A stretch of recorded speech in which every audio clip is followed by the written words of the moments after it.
dernier dimanche du mois de janvier 2024. Nous sommes à notre culte de louange et d'adoration. Nous nous souhaitons la bienvenue. Le culte va s'articuler autour des points suivants.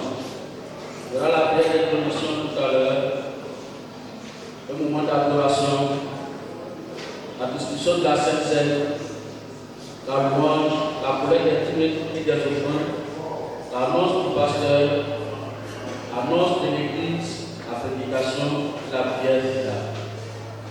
Nous allons donc inviter le pasteur Soro qui va recommander ce culte entre les mains du Seigneur.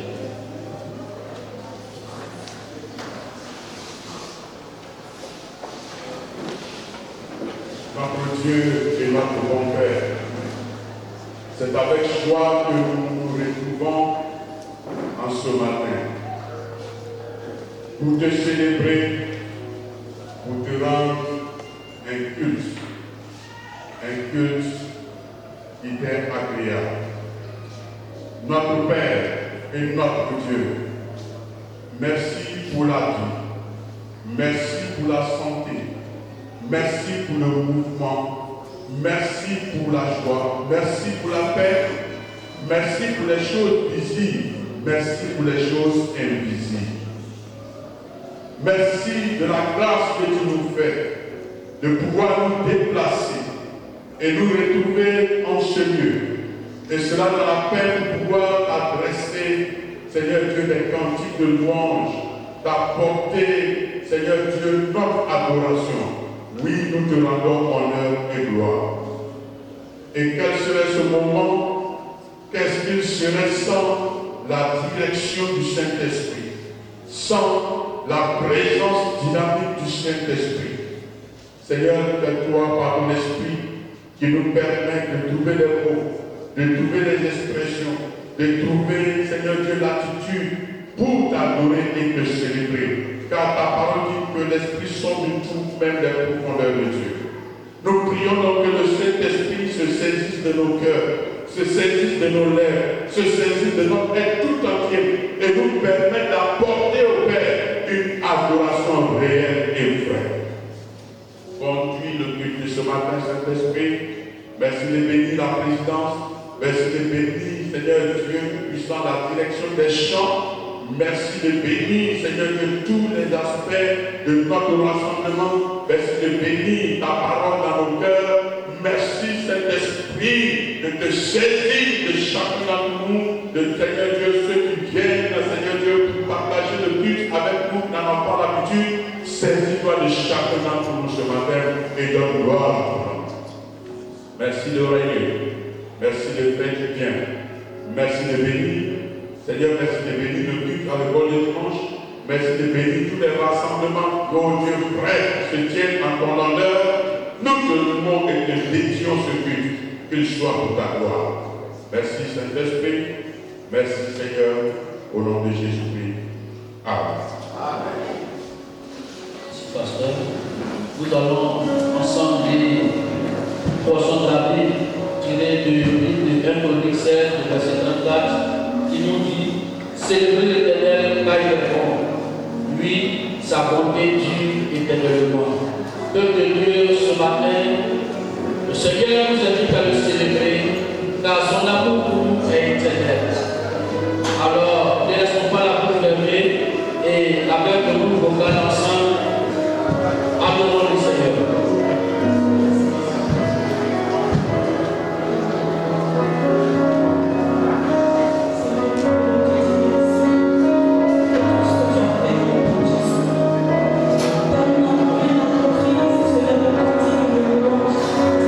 Thank you.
Avant aussi, je vous salue dans le nom précieux de notre Seigneur, le Seigneur Jésus-Christ.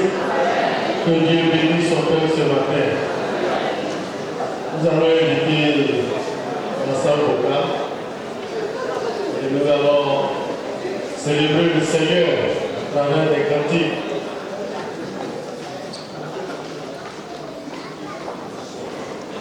Ce matin,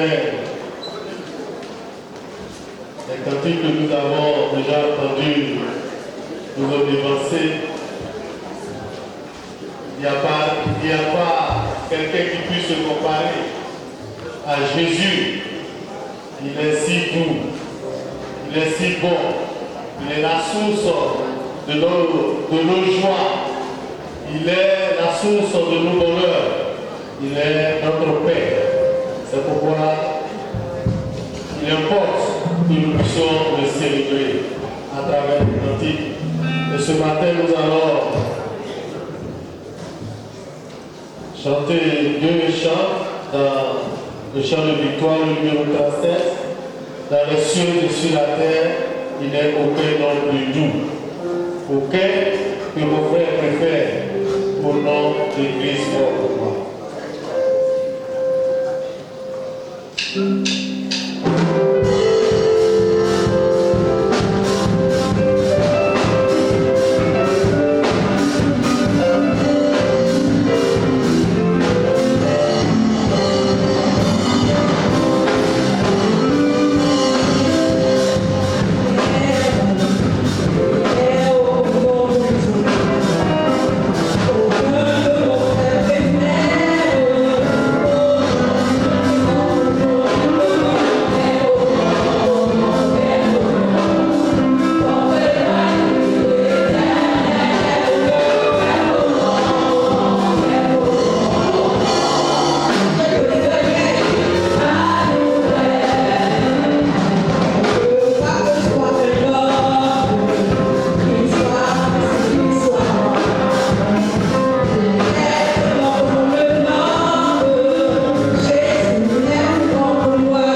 Jésus-Christ est notre défenseur et il est notre berger.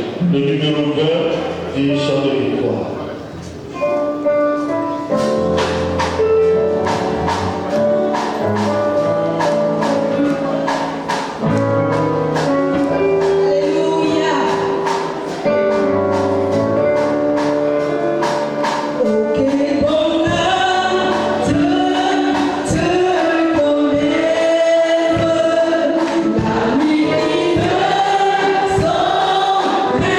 Changé.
de force.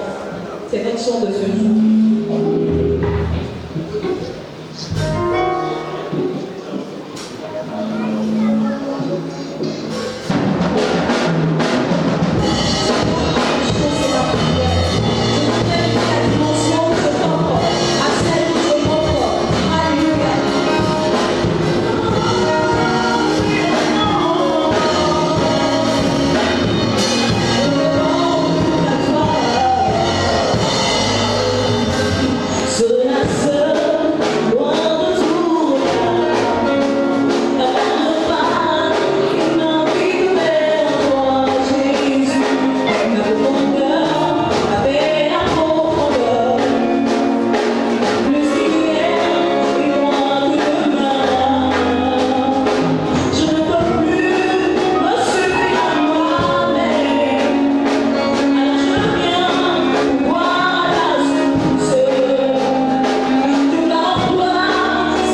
le programme de l'église a pris plus de temps. Mais quand vous avez prié, Dieu vous a mis une pensée à cœur, il est bon de la libérer. Il est bon de la libérer parce que quelqu'un qui est assis a besoin de ce message. Quelqu'un a prié pour que Dieu s'adresse à lui. Donc, permettons que chacun de nous se dispose à l'écoute de la parole du Seigneur et puis Dieu va nous parler et Dieu va nous faire du bien. Amen. Voilà. C'est une fois que ça arrive souvent. Il faut être intelligent, il ne faut pas regarder simplement l'horloge et puis dire bon, je m'en vais dessus. D'accord? Écoute la voix du Seigneur. Pour le moment, on peut encore prêcher librement. Donc, pendant qu'on a encore l'occasion, saisissons le message. Je crois que vous nous avez compris. Nous présentons toutes nos excuses pour le temps qui a été pris avant que le message n'intervienne. Mais s'il vous plaît, soyez indulgents.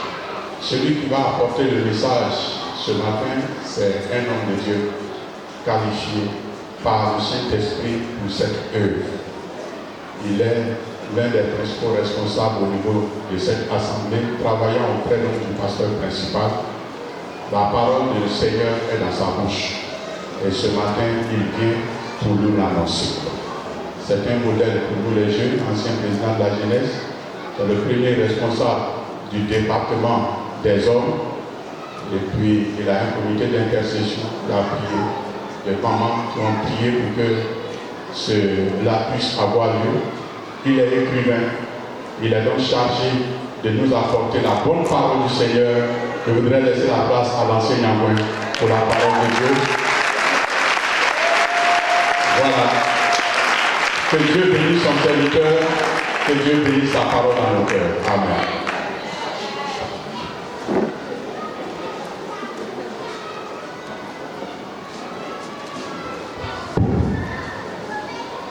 Gloire à Dieu. Gloire à Dieu.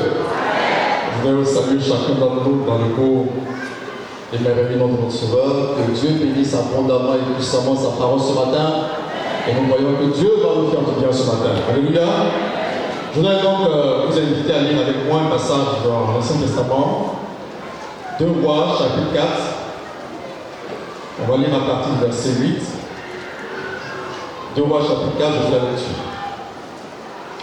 Un jour, Élisée passait par Sunem. Il y avait là une femme de distinction qui le pressa d'accepter à manger. Et toutes les fois qu'il passait, il se rendait chez elle pour manger. Elle dit à son mari, « Voici, je sais que cet homme qui passe toujours chez nous est un saint homme de Dieu. Faisons une petite chambre haute avec des murs et mettons aussi pour lui un lit, une table, un siège et un chandelier, afin qu'il s'y retire quand il viendra chez nous. » Élisée étant revenu à Sunem, se retira dans la chambre haute et y coucha. Il dit à Géasi, son serviteur, « Appelle cette Sunamite. » Géasi l'appela et elle se présenta devant lui. Et Élisée dit à Géasi, « Dis-lui, voici, tu nous as montré tout cet empressement. Que peut-on faire pour toi? Faut-il parler pour toi au roi ou au chef de l'armée ?» Elle répondit, « J'habite au milieu de mon peuple. » Et il dit, « Que faire pour elle ?» Géasi répondit, « Mais elle n'a point de fils, et son mari est vieux. » Et il dit, « Appelle-la. » Géasi l'appela, et elle se présenta à la porte. Élisée lui dit, « À 7000 de bon, l'année prochaine, tu embrasseras un fils. » Et elle dit, « Non, mon Seigneur, homme de Dieu, ne tombe pas ta servante. » Cette femme devint enceinte, et elle enfanta un fils à la même époque, l'année suivante, comme Élisée lui avait dit. L'enfant grandit. Et un jour qu'il était allé trouver son père dans les moissonneurs, il dit à son père, « Ma tête. » Le père dit à son serviteur, « Porte-le à sa mère. » Le serviteur l'emporta et l'amena à sa mère. Et l'enfant resta sur les genoux de sa mère jusqu'à midi, puis il mourut. Elle monta le coucha sur le lit de l'homme de Dieu, ferma la porte sur lui et sortit. Elle appela son mari et dit, « Envoie-moi, je te prie, un des serviteurs et des ânesses. Je vais aller en âme vers l'homme de Dieu et je reviendrai. » Et il dit, « Pourquoi veux-tu aller aujourd'hui vers lui? Ce n'est ni nouvelle lieu, ni sabbat. » Elle répondit, « Tout va bien. » Alléluia. Alléluia. Dis avec moi, tout va bien. Dis à ton voisin, tout va bien. j'ai à l'esprit une vieille chanson française écrite en 1935 par Paul Misraki. Et dans cette chanson, il y a une dame, une femme riche, une française, une marquise, qui effectue un voyage. Et quelque temps après, elle appelle chez elle pour avoir quelques nouvelles. Alors elle tombe sur le marcheton, l'intendant général de la maison. Elle dit: allô James, comment ça va là-bas? Et James lui répond: madame la marquise, en tout cas ici tout va bien. Seulement je dois vous dire que votre cheval préféré est mort. Quoi? Mon cheval préféré est mort? Oui madame la marquise. Mais ne vous inquiétez pas. À part ça, tout va bien. Mon cheval est mort. Madame la marquise, je dois aussi vous dire que votre cheval est mort dans l'incendie qui a ravagé le Curie. En fait, tous vos chevaux sont morts. Quoi? Tous mes chevaux sont morts? Oui, madame la marquise. Mais ne vous inquiétez pas, à part ça, tout va bien. Je dois vous dire aussi, madame la marquise, que l'incendie qui a ravagé votre écurie a été en fait provoqué par l'incendie qui a ravagé votre château. Votre château a brûlé. Quoi? Mon château a brûlé? Oui, madame la marquise. Mais ne vous inquiétez pas, à part ça, tout va bien. Je dois vous dire, madame la marquise, que l'incendie qui a ravagé votre château, c'est simplement parce que votre mari, le marquis, a été totalement ruiné. Il est tombé en faillite. Et c'est en se suicidant qu'il a fait tomber les chandelles, c'est-à-dire les bougies qui ont embrasé le château. Quoi? Mon mari s'est suicidé? Mon mari est mort? Oui, madame la marquise, votre mari est mort. Mais ne vous inquiétez pas, à part ça, tout va bien. Et puis on entend: allô? Allô, madame la marquise? Allô, vous êtes encore là? Bon, la pauvre dame n'est plus là, elle était déjà tombée en syncope parce qu'il y avait de quoi. Alléluia. Mais ici, le contexte est différent. Quand on lit le texte, cette femme, cette Sunamite, vient de perdre son fils unique. Et son mari, qui naît au grand Dieu, en tout cas, tout va bien. Bénissons le Seigneur, que le diable veut ou pas, tout va bien. Alléluia. Cette femme a perdu son fils unique. Et quand j'ai lu le texte, je me dis certainement qu'il y a quelque chose qui ne va pas. Elle a perdu son fils unique. Son mari lui demande, elle dit: tout va bien. J'ai trouvé cela totalement extraordinaire. À mon sens, elle aurait dû pleurer. Elle aurait dû verser toutes les larmes de son corps. Elle aurait dû se jeter à terre, rouler dans la poussière, que personne n'aurait été au scandale. Parce qu'il n'est pas interdit de pleurer. Le Seigneur Jésus lui-même a pleuré. Dans Jean 11, 25, Jésus pleura. Et Jésus a pleuré aussi à une occasion parce que, et dans Luc 19, 41, lorsqu'il a vu Jérusalem, la Bible de Jésus a pleuré. Parce qu'il voyait ce qui allait arriver. Donc, ce n'est pas interdit de pleurer. Ne nous empêchons pas de pleurer et n'empêchons pas aussi les autres de pleurer. Alléluia. Donc, c'est important. Mais dans ce contexte, cette femme, quand j'ai lu le texte, j'ai dit que cette femme était mystère pour moi. Elle n'a pas pleuré. Elle a dit: tout va bien. Comment peut-on dire tout va bien alors que tout va mal? Comment, Seigneur, je peux dire tout va bien alors que ma vie n'avance pas? Comment, Seigneur, je peux dire tout va bien alors que je vais d'échec en échec?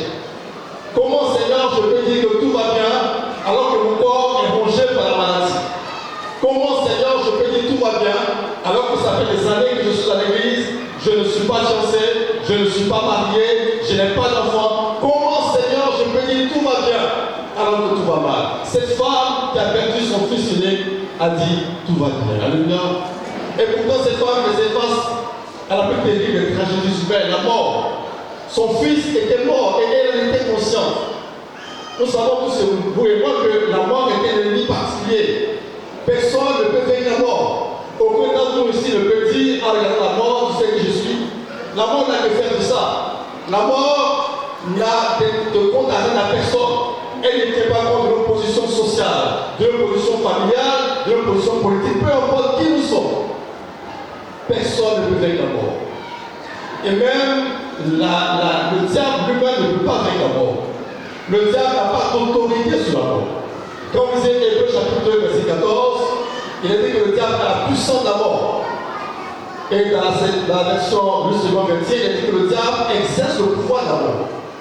Mais exercer un pouvoir ne veut pas dire que l'auteur de ce pouvoir. Le diable ne peut pas vaincre la mort. La mort est un ennemi qui est totalement à part.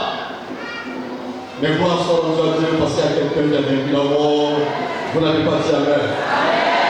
Il y a quelqu'un qui a vécu la mort. La Bible dit notamment dans Actes des Apôtres, chapitre 2, verset 14, que Dieu l'a ressuscité en le délivrant la mort.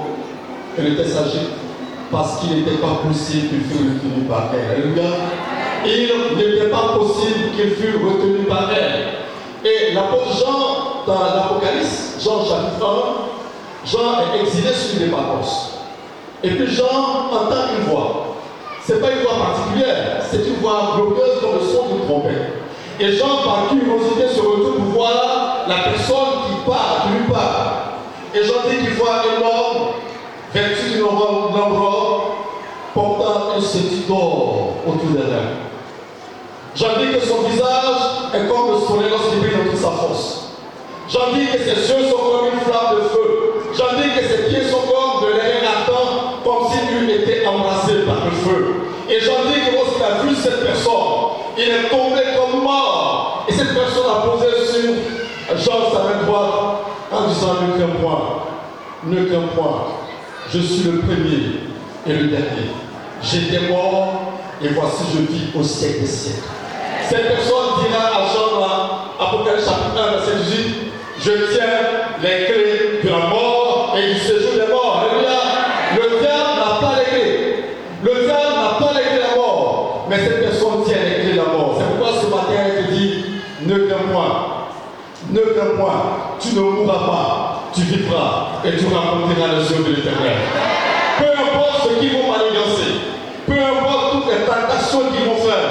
Mais tant que le jour qui a fixé pour toi n'est pas encore arrivé, ils ne pourront pas, quoi qu'ils ne pourront rien pour toi. Ne crains point, même si la maladie que tu as été sort. Si aujourd'hui tu l'acceptes comme sauveur et personnel, il dit: ne crains point, tu ne mourras pas, tu vivras et tu rencontreras les yeux de l'Éternel. Alléluia.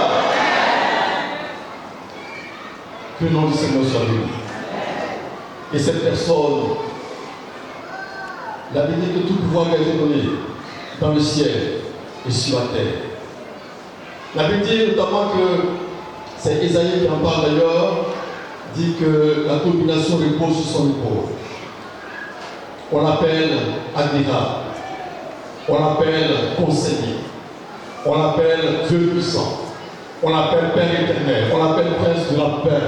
Son nom est au-dessus de tous les noms. En son nom, tout genou fléchit, tout âme confesse qu'il est Seigneur et il est assis à la droite du Père. Son nom est glorieux, son nom est puissant. Et nous, il nous a fait la grâce particulière, nous qui sommes arrivés dans la nouvelle alliance, de connaître ce nom si beau et si grand. Vous savez, quand on lisait l'ancienne alliance, l'Ancien Testament, c'est pas toujours évident qu'il proclame son nom. Dans Genèse, par exemple, en 2, quand l'ange de l'Éternel habitait avec Jacob, Jacob à un moment donné a demandé à l'ange de l'Éternel: dis-moi ton nom. Il n'a pas donné son nom. Alors qu'on sait perfectement que l'ange de l'Éternel a lutté avec Dieu. Jacob a lutté beaucoup avec Dieu. Et dans le livre des Juges, vous savez l'histoire notamment de Samson, le père de Samson qui s'appelait Manoach. Et puis l'ange de l'Éternel s'est révélé à Manoach. Et puis Manoach a demandé à l'ange de l'Éternel: dis-moi ton nom. Il dit: mais pourquoi veux-tu que je te donne mon nom? Mon nom est merveilleux. Dans l'ancienne alliance, il ne s'était pas révélé en tant que tel. Mais nous, dans la nouvelle alliance, il nous fait le privilège extraordinaire de nous communiquer son nom. Et son nom est le plus beau de tous les noms. Son nom est plus grand, son nom est puissant. Il s'appelle Jésus-Christ de Nazareth. Alléluia! Nous sommes ce que nous sommes uniquement par lui. Cette femme a été vraiment extraordinaire. Et quand je regardais la vie de cette femme, j'étais émerveillé par son attitude, par sa tranquillité, par sa sérénité, par son calme presque olympien. Et moi, je réfléchissais, le Seigneur me donne une pensée. Et la première pensée, je vous la formule, le Seigneur me dit, ne t'inquiète de rien. Dis à ton frère, ne t'inquiète de rien. Quel est le problème le plus grand sur cette terre, de vous à moi? À part le problème de la mort, est-ce qu'il y a un problème beaucoup plus grand que la mort? Non. Tous les problèmes, quel que soit, pour trouver une solution, sauf peut-être le problème de la mort. Mais la Bible dit, notamment dans l'Épître aux Romains, que le Dieu que nous servons donne la vie aux morts. Et il appelle les choses qui ne sont pas comme si elles existaient. Si Dieu donne la vie aux morts, quel est donc le problème qui ne peut résoudre? Pourquoi t'as battu au point où tu es complètement découragé, désespéré? La Bible dit qu'il donne la vie aux morts. Si Dieu donne la vie aux morts, ça veut dire quel que soit le problème, Dieu a toujours une solution. Alléluia. Ne te décourage pas. Ne sois pas battu contre mesure. Mon épouse est là, c'est un témoignage un peu personnel. Je ne vais pas entrer dans les détails. Mais nous avons à un moment donné connu des moments difficiles. Quand je dis moments difficiles, ça a été des moments très, très difficiles. Nous sommes allés d'hôpitaux, c'est selon un hôpital, à Galois, à Abidjan, aussi à Choukoudi, dans les cliniques. Ça a été des moments extrêmement difficiles et pénibles. À un moment donné, j'ai commencé à me poser des questions. Peut-être même, est-ce que la qualité de mon service pour Dieu était sans faille? Et puis on s'est convenu de prier, il faut qu'on prie le Seigneur. Vous savez, quand il y a des problèmes, prière n'est pas prière. Voilà. Parce que quelquefois, quand on prie, on fait une position, on fait du développement, on fait une position. Prière n'est pas prière. On a commencé à prier. Je ne veux pas oublier ce jour-là. On a commencé à prier. Un matin, on priait. Et puis l'onction de l'Esprit est descendue sur nous. On a commencé à prier. Et puis Dieu nous donne une parole pour nous. Par le clair. Le Seigneur dit clairement, je suis dans votre parc. Je suis dans votre parc. Je suis dans votre parc. Alléluia! Quel moment de joie pour moi. Mais en même temps, le temps qu'on suivi, c'était un moment de tristesse, paradoxalement. Parce que je commence à réfléchir. Je dis, mais si Dieu est dans votre parc, qu'est-ce que je suis fait avant ce problème-là? Et puis le Seigneur me conduit dans le texte, la tempête apaisée. Et puis il me demande d'observer attentivement le texte. Et je regarde le texte, je vois qu'effectivement, il y a cette tempête, mais le Seigneur est quand même dans la barque, même s'il dort. Et le Seigneur me dit que ce n'est pas parce qu'il y a des difficultés que je ne suis pas avec toi. Alléluia. Et je voudrais dire à quelqu'un ce matin, ce n'est pas parce que tu as des difficultés, ce n'est pas parce que tu traverses des moments d'épreuve terribles que le Seigneur n'est pas avec toi. Il est dans ta barque. Deuxième question. Cette barque s'est-elle renversée? Je dis non. Pourquoi la barque ne s'est pas renversée? Parce que quand vous lisez le texte, la tempête apaisée, il y a des vents violents, n'est-ce pas? Il y a des vents violents, il y a des tempêtes, il y a beaucoup de choses, mais la barque ne s'est pas renversée. Alors pourquoi la barque ne s'est pas renversée? Parce que le Seigneur est dans la barque. Je veux dire à quelqu'un ce matin, tant que le Seigneur est dans ta barque ne va jamais se renverser. Peu importe les vents contraires, peu importe les difficultés, peu importe les tempêtes, peu importe les ouragans, peu importe tout ce qui va arriver, mais tant que le Seigneur est dans ta barque, la barque ne va jamais se renverser. Alléluia. Et j'ai bien le nom du Seigneur. La question, est-ce que le Seigneur est dans ta barque? Est-ce que le Seigneur est toujours dans ta barque? Parce que même quand le Seigneur est là, il y a des difficultés. À plus forte raison, quand Dieu n'est pas là, on fait en sorte que le Seigneur soit dans ta barque. Alléluia. Que Dieu te bénisse. Je dois terminer avec une dernière pensée. Je suis la gestion du temps est une donnée exceptionnelle chez moi, j'aime vraiment le temps. Je termine donc avec une pensée. Une deuxième pensée que le Seigneur m'a communiquée. Et quand j'ai regardé l'attitude de cette femme, le Seigneur m'a dit, aie foi en Dieu. Alléluia. Dis à ton frère, aie foi en Dieu, vois ta soeur. Quand vous lisez le texte, vous êtes émerveillé en fait par la foi de cette femme. En fait, c'est sa foi qui lui permet de dire que tout va bien. La foi de cette femme. Quand son enfant est mort, qu'est-ce qu'elle a fait? Elle avait couché son enfant sur le lit de l'homme de Dieu. Au départ, je pensais que c'était un fait pratiquement anodin, ordinaire. Mais le Saint-Esprit m'a fait comprendre beaucoup de choses. Parce qu'elle a dit que c'était un saint homme de Dieu. Est-ce qu'un saint homme de Dieu va se coucher sur un lit qui a été souillé par un corps? C'est pas possible. Nous sommes en Israël. Et quand vous lisez Lévitique et puis non, il est pratiquement interdit qu'il y ait contact avec les cadavres. Est-ce que vous imaginez qu'un seul instant qu'Élisée allait venir se coucher constamment sur un lit sur lequel on a mis un cadavre? C'est pas possible. Donc l'honneur d'Élisée était en jeu et l'honneur de son Dieu était en jeu. Deuxième chose, l'enfant est mort à midi. Écoutez attentivement. L'enfant est mort à midi. Le texte dit clairement. Son mari est au champ. Elle a dit à son mari, tout va bien. Je vais chez l'homme de Dieu et puis je reviens. Mais le mari ne va pas tomber au champ. Il va revenir. Or, elle a dit à son mari, tout va bien, il n'y a pas de problème. On suppose que peut-être au plus tard, à 18h ou 19h, son mari va rentrer des champs. Qu'est-ce qui doit se passer? Donc cette femme s'était dit sûrement, entre midi et 18h, il faut que quelque chose se passe. Et quelque chose va se passer. Alléluia! Ce matin, quelque chose va se passer. Et quelque chose va se passer. Et quand je réfléchissais, le verset notamment qui est venu encore dans mon esprit, par rapport à la vie de cette femme, on va pas nous voir tous ces détails, Hébreux 11, 1, la foi est une ferme assurance. La foi est une ferme assurance des choses qu'on espère, une démonstration de ce qu'on ne voit pas. En réalité, beaucoup d'entre nous avons un problème avec la deuxième partie du verset. La première partie du verset ne pose pas beaucoup de problèmes. La foi est une ferme assurance. Si nous sommes là, c'est parce que nous avons l'espérance, n'est-ce pas? Certains espèrent une idée.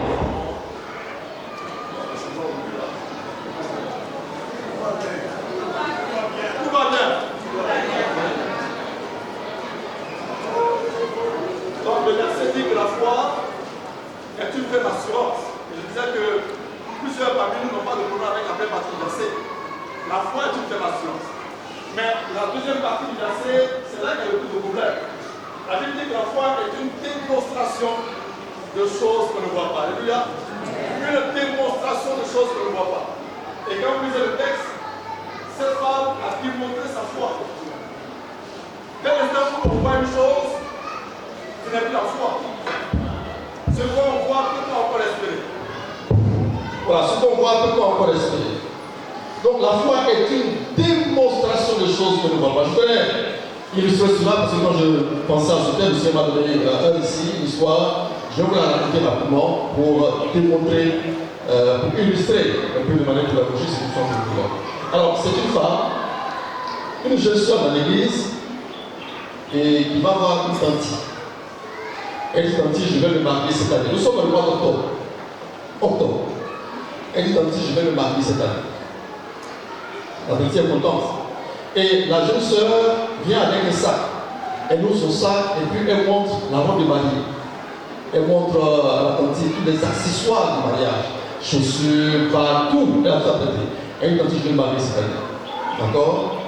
Donc, pendant quelques minutes, les deux dames parlent un peu de l'organisation pratique, comment les choses se font, etc. Et puis à un moment donné, la petite demande, mais est-ce que vous avez déjà fait la torse? Elle dit non, tante, on n'a pas fait la torse. Bon. Quand ça nous tient, dans tous les cas, la torse, on peut la faire même dans la semaine, même la veille, ça ne pose pas de problème. Alors la tante demande, parce qu'elle demande à partir, à prendre congé, à prendre du nom, il n'y a pas de problème. Seulement, je souhaiterais peut-être le soir, même du au plus tard, te rencontrer avec mon fiancé. Vous pouvez me voir. Elle dit, tante, je ne suis pas fiancé. Vous voyez que ça commence à être bizarre. Moi, je réagis comme ça aussi. Tante, je ne suis pas fiancé. Elle dit, bon, d'accord. Ça va faire des bizarres, mais bon. Mais je suppose quand même que tu pries avec un frère de l'église. Et que la prière est certainement intense, etc. Elle dit, tante, je ne prie pas avec un frère de l'église. Ah, d'accord. Bon. Je suppose quand même que dans l'église, tu es une femme, hein, n'est-ce pas? Je suppose quand même que dans l'église, il y a un frère qui te regarde de manière particulière. Un frère qui tourne autour de toi. Lorsque le culte est fini, peut-être qu'il achète des bissards, il y a un condiment pour toi. On dirait quand même que se reconnaissent, hein. Toi-même, tu sais, c'est qu'il sait que tu sais. Elle dit, tante, personne ne m'approche. Personne ne tourne autour de moi. Elle dit, ah ma fille, quel est ton projet? Quel est ton problème? Est-ce que ça va sur toi? Elle lui dit, ça va sur moi. Dieu m'a dit. Dieu m'a dit que je vais marier cette année. Romains 10, 17, la foi, même ce qu'on entend, et ce qu'on entend de la parole de Christ. Dieu m'a dit que je vais me marier cette année. Est-ce que tu as bien entendu la parole de Dieu? Est-ce que ce n'est pas une soeur dans l'église qui veut te voir, une personne dans l'église qui veut te voir pour dire, ah, ma fille, je vais faire une amourette, tu portais une robe blanche. Et tu tenais la main d'un jeune frère qui vient d'arriver, qui a une voiture rouge. Excusez-moi, c'est quelqu'un qui a une voiture rouge. Elle dit non. Est-ce que quelqu'un n'a pas dit je prophétise, faut dire je reçois? Elle dit non. J'ai entendu. Dieu m'a dit. La foi vient sur le rapport. D'accord? Octobre passe, rien du tout. Novembre, la cantine interpelle. Ma fille, c'est comment? C'est-à-dire, c'est comment? Ton problème là. On t'a dit, Dieu m'a dit.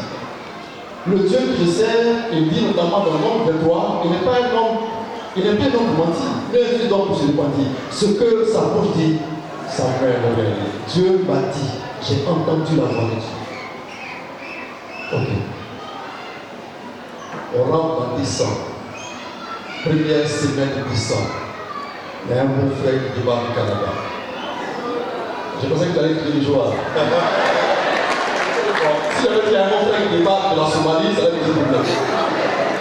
Mais un bon frère qui débarque du Canada.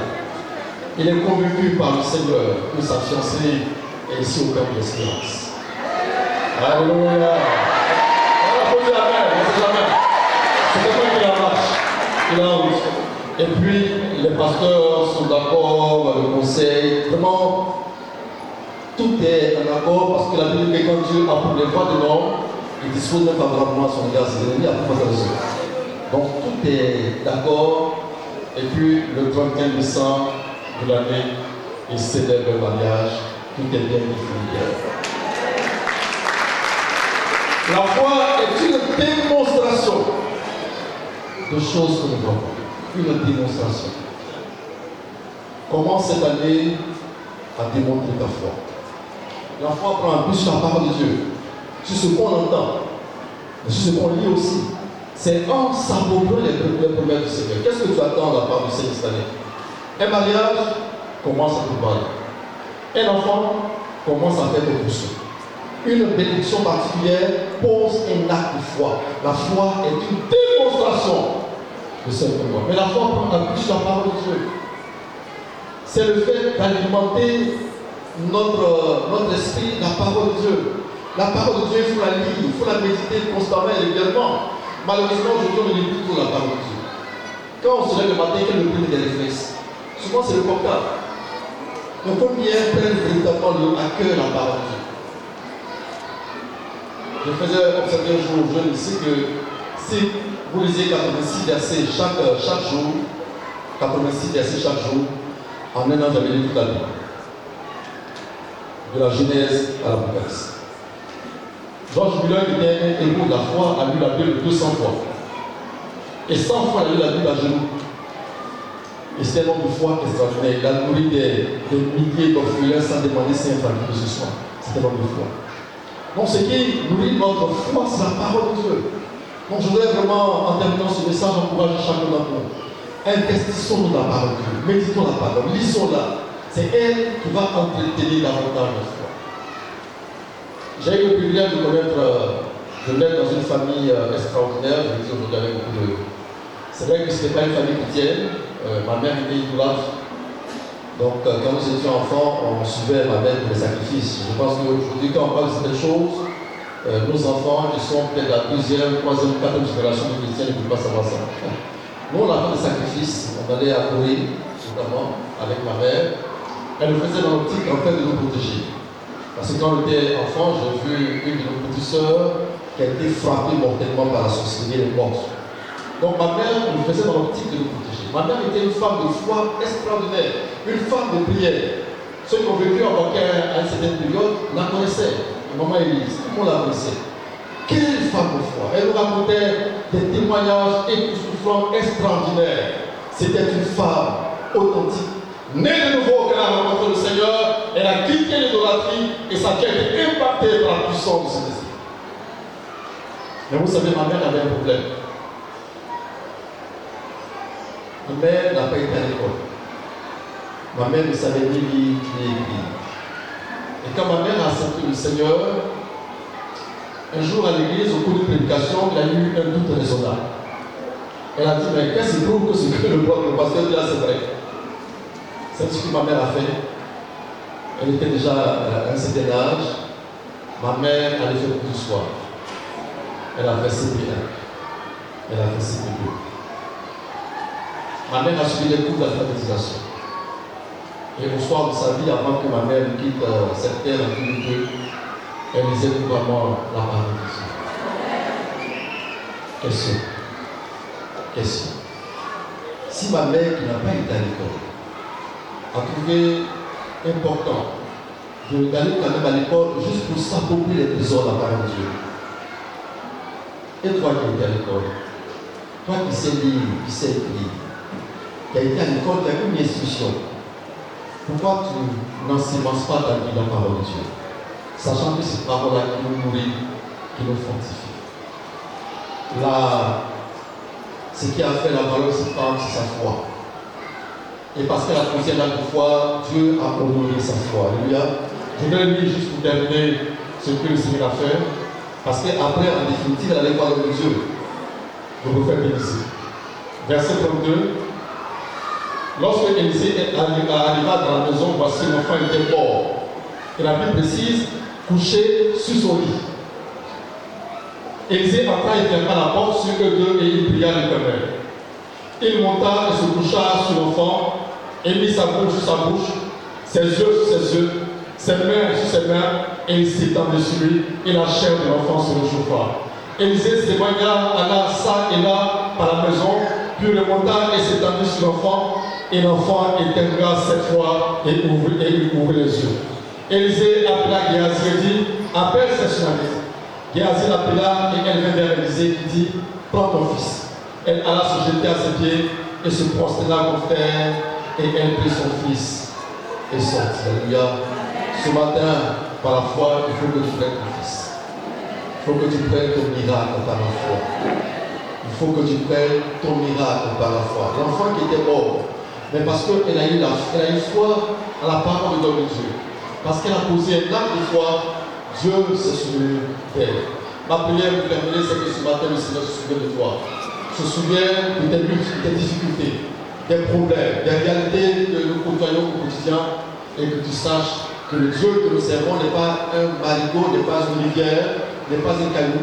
C'est un Dieu qui parle, un Dieu qui agit. Que Dieu bénisse sa parole. Amen.